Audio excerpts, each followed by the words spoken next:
प्रहरीलाई गाडीले पेलेर दुर्गा प्रसाई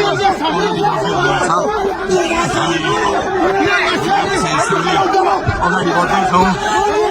जहाँ कसैले रोक्न सक्ने अवस्था छैन, कसैले प्रहरीलाई दुर्गा प्रसाईलाई पेलेर अगाडि बढिरहेको गाडीको चाबी खोज्न लागिपरेको छ र दुर्गा प्रसाईले प्रहरीको एक लेयर तोडिसक्नु भएको छ र अब अगाडि सशस्त्र प्रहरीको टोली रहेको छ।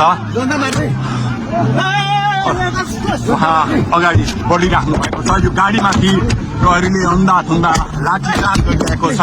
तपाईँ देख्न सक्नुहुन्छ दुर्गा प्रसाईको गाडीलाई प्रहरीले रोकिराखेको अवस्था। उहाँले यो प्रहरीका सम्पूर्ण सुरक्षा घेरा तोडेर दुर्गा प्रसाई अगाडि बढ्नु भएको छ र यति बेला तिनखुनेको यो पुलबाट अगाडि बढिसकेको छ। यो दृश्य अगाडिपट्टि